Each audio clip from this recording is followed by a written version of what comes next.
నమస్తే, welcome to our channel. నేను సమ్రీన్. ఈ రోజు మనతో పాటు సీనియర్ క్రిటిక్ రాహుల్ గారు ఉన్నారు. వారితో మాట్లాడదాం. సార్ నమస్తే. నమస్కారం అమ్మా, చెప్పండి. సార్, యాత్ర 2 మూవీ రిలీజ్ అయింది. 5 ఏళ్ల క్రితం యాత్ర అని వైఎస్ఆర్ సార్ మీద తీశారు మూవీ, ఆయనకి ప్రధానించి. ఇప్పుడు జగన్ పాదయాత్ర మీద యాత్ర 2 ఈ రోజు రిలీజ్ అయింది. దానికి హైలైట్స్ ఏమిస్తారు సార్? జగన్ గారి పాదయాత్ర అనడం కన్నా ఒక రాజకీయ నాయకుడి జీవితంలో ఎమోషన్ ఉండదా?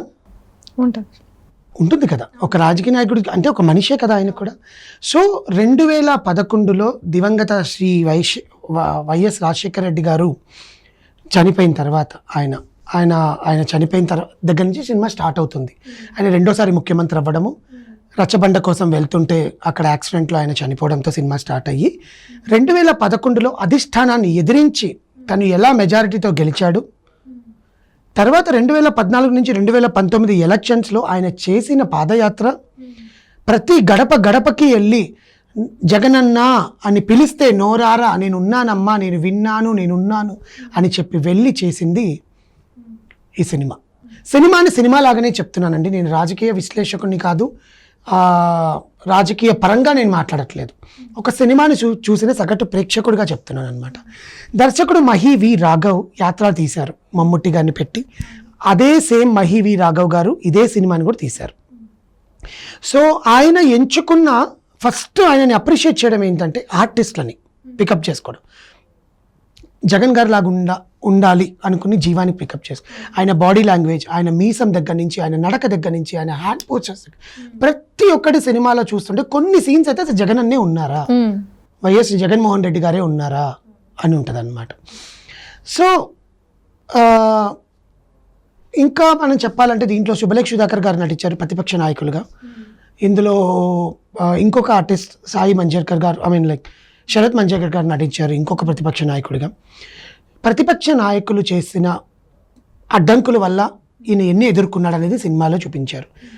సో నిజ జీవితం అంటే ఆ 2014 నుంచి 2019 వరకు ఇప్పుడు ఒక మనిషి ఉన్నాడంటే ఆ మనిషికి ఆపోజిట్గా ఇంకోటి ఉంటాడు. ఎదుగుతున్నాడంటే తొక్కేయడానికి ఉంటారు, తొక్కేయడానికి కానీ కావాలని ఉంటారు. సో ఇలాంటి అంశాలని ప్రధానంగా తీసుకొని ఒక రాజకీయ నాయకుడి జీవితంలో ఏం జరిగిందనేది చూపించారు.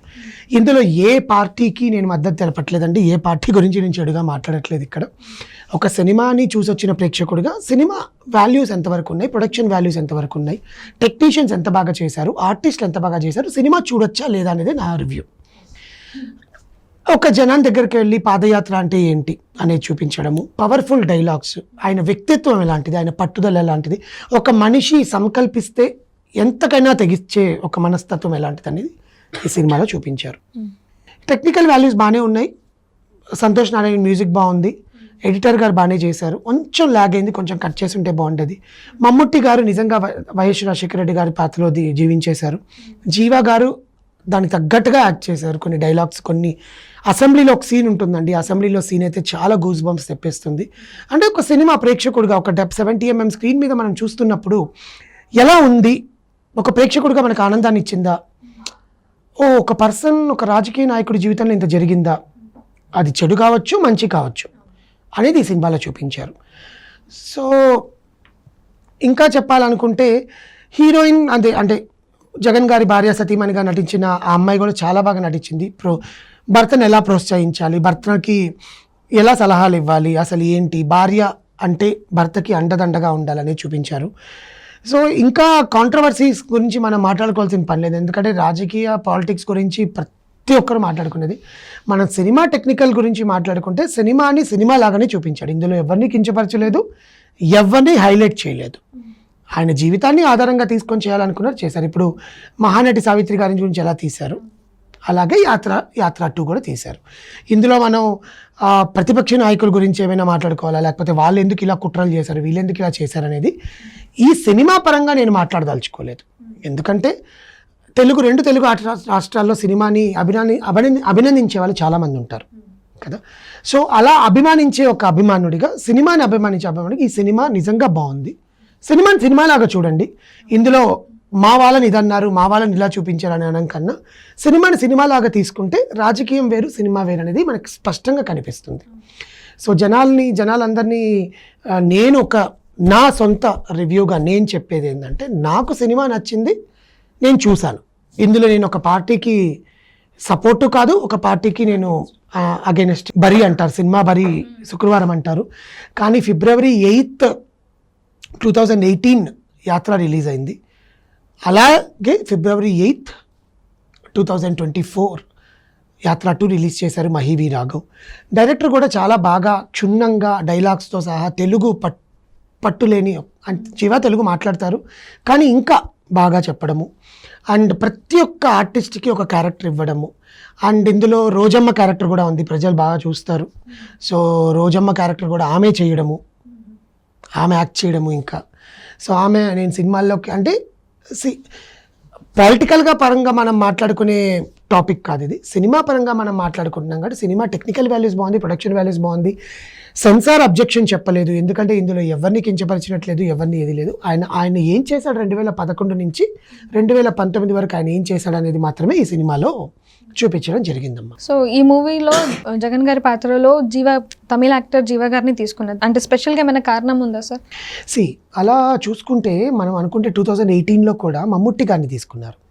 అంటే రాజశేఖర్ రెడ్డి గారి పాత్రని ఎవరు పోషించగలరు అంత ధీటుగా, అంత హుందాగా? అంటే ఆయన చెప్తే వినాలి. ఒక మనిషి, ఒక క్యారెక్టర్గా ఒక మనిషి చెప్తే జనాలకి రిసీవ్ అవ్వాలి. అది ఏ క్యారెక్టర్ అయినా సరే. ఇప్పుడు ఒక సినిమాకి చిరంజీవి గారిని తీసుకున్నారు అంటే చిరంజీవి గారు చెప్తేనే వింటారు అంటే చిరంజీవి గారిని తీసుకుంటారు. ఆ పాత్రకి ఇంకోరు వచ్చి తీసుకోరు కదా, మహేష్ బాబు వచ్చి చేయాలంటే బాగుంటుంది. అలాగే డైరెక్టర్ పనితనం గురించి దీంట్లో మాట్లాడుకోవాలి. ఆయన ఎంత హౌండ్ వర్క్ చేసుంటారు, ఎంత గ్రౌండ్ వర్క్ చేసి ఉంటారు. ఒక హీరో పాత్రకి అక్కడికి వెళ్ళి తెలుగు కథని ఎక్స్ప్లెయిన్ చేసి, because it's a political drama. ఆ పొలిటిక్స్ గురించి వాళ్ళకి తెలుసుండదో అది వేరే విషయం. బికాస్ ఆయన కేరళ ఇండస్ట్రీ, మలయాళం అతనికి వెళ్ళి అతనికి ఏం చెప్పుంటాడు, సార్ ఇది ఒక పాలిటీషియన్, ఈయన జీవితంలో జరిగింది చూపిస్తున్నాం, ఇందులో మిమ్మల్ని పాలిటిక్స్లోకి లాగట్లా. అవును, మీరు వచ్చి ఇది మంచి, ఇదే చెడు, ఈయనకే ఓటేయండి, ఈయనకే చేయండి అని మీరేం చెప్పరు. ఆయన జీవితం ఏంటి, ఇప్పుడు సావిత్రి గారి జీవితం ఏంటి మహానటిలో చూపించాం, అంతే కదా. ఇప్పుడు ఎన్టీ రామారావు గారి జీవితం ఏంటి మన కథానాయకుల్లో చూపించాం, మహానాయకుల్లో చూపించాం, అర్థమైందా? అలాగే ఈయన జీవితం ఏంటి అనేది మేము చూపించబోతున్నామని చెప్పి ఆయన తీసుకొచ్చారు. సేమ్ అలాగే యాత్ర 2 అక్కడ ఎండ్ అవుతుంది. ఆయన సీఎం అవుతారు, ఎండ్ అవుతుంది, తర్వాత సెకండ్ సీఎం అవుతారు, ఎండ్ అవుతుంది. ఆ తర్వాత ఏం జరిగింది అనేది ఇప్పుడు చూపిస్తున్నారు. తర్వాత ఏం జరిగింది అనేది కొడుకున్నాడు, వారసత్వం, కొడుక్క జగన్మోహన్ రెడ్డి గారు. ఆయనలాగా ఎవరు చేయగలరు? ఇందులో డైరెక్టర్ తెలివి ఏంటంటే వేరే ఆర్టిస్టుల కంటే స్టోరీ లాగా చెప్పి తీసుకొచ్చేస్తారు. ఇక్కడ ఆర్టిస్టులకు అనుకోండి, మనం ఒకరు ఒక పార్టీకి సపోర్ట్ చేస్తారు, ఇంకో పార్టీకి ఇంకొక అగెనిస్ట్గా ఉంటారు, నేను చేస్తానా లేదా అని ఒక సందేహము. ప్లస్ మన హీరోలు ఇలాంటి సబ్జెక్ట్స్ తీసుకుంటే ఎక్కడ కాంట్రవర్సీస్ వస్తాయో. ఇప్పుడు ఫర్ ఎగ్జాంపుల్ ఏదైనా పెద్ద హీరో మనకి తీసుకుంటే, సార్ మీరు ఆయనకి సపోర్ట్ చేస్తున్నారా, అందుకే చేశారా మీరు ఈ సినిమా అని అడగడం, అది చాలా పెద్ద ప్రాబ్లం అయిపోతుంది. సినిమా రిలీజ్కే పెద్ద ప్రాబ్లం అవుతుంది. ఆ చిన్న యాక్టర్ కానివ్వండి, పెద్ద యాక్టర్ కానివ్వండి, కొత్త యాక్టర్ కానివ్వండి. ఇప్పుడు ఆయన కొత్త యాక్టర్ని పెట్టి సినిమా తీయలేడు, ఎందుకంటే ఒక ఆంధ్రప్రదేశ్ ప్రస్తుత రాజకీయాల్లో చూసుకుంటే ఆంధ్రప్రదేశ్ ముఖ్యమంత్రిగా ఉన్న ఒక అతన్ని తీసుకొచ్చి కొత్త యాక్టర్ని పెడితే ఎవరు చూడటం. ఓకే, సో అందుకని నేను తెలివిగా ఈసారి తమిళ ఇండస్ట్రీ నుంచి ఆయనతో మాట్లాడుకొని ఆయనకి ఎన్ని చెప్పారు, ఎన్నిసార్లు మీట్ అయ్యి ఉంటారు, ఎన్నిసార్లు కథ ఎక్స్ప్లెయిన్ చేసి ఉంటారు, ఎన్ని కట్లు జరిగి ఉంటాయో మనం ఆ దర్శకుడికి నిజంగా హ్యాట్స్ ఆఫ్ చెప్పాలి. ఆయన ఓపికకి తీసుకొచ్చారు, ఆయనను పెట్టారు. ఆయన జీవా గారికి తెలుగు మాట్లాడగలరు. ఆయనకి ఇక్కడ మార్కెట్ ఉంది యాక్చువల్గా, బట్ ఆయన ఆ పాత్ర కోసం ఆయన తగ్గించారు, వెయిట్ తగ్గమన్నారు, కొంచెం వెయిట్ పెరగమన్నారు. ఒక పాలిటీషియన్గా ఎలా ఉండాలి, ఆయన ముస్టాచ్ మీసం పెట్టుకుంటే ఎలా ఉంటుంది జగన్మోహన్ రెడ్డి గారు, లేకపోతే మీసం లేకపోతే ఎలా ఉంటుంది, ఇవన్నీ ఫోటోషూట్ అన్నీ తీసి ఉంటారు. బేసికల్గా తీసిన తర్వాతనే షూట్లోకి వెళ్ళుంటారనమాట. సో డైరెక్టర్ని మనం అభినందించాల్సిందే ఎక్కువ ఉంటుంది, ఎందుకంటే ఇదొక అందరికీ తెలిసిన జీవితం.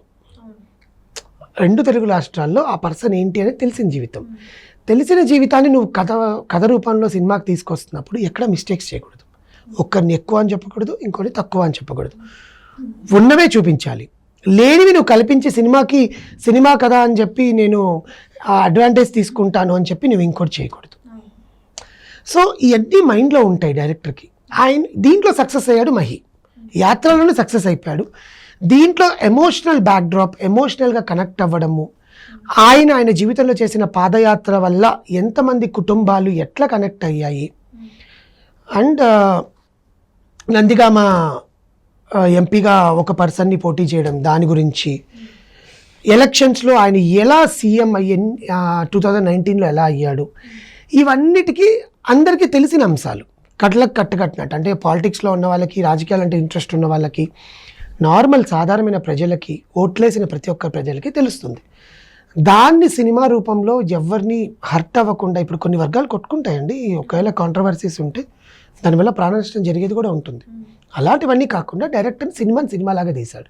సో మనం కూడా ఏం చేస్తాం, సినిమాని సినిమాలాగానే చూద్దాం, చూసాక తెలుస్తుంది అన్నమాట ఏంటి అనేది.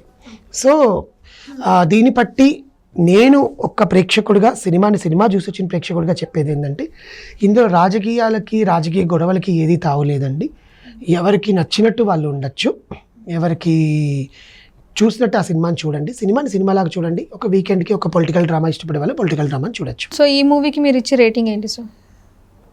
రేటింగ్ 2.75 to 3 అండి. Okay, thank you so much.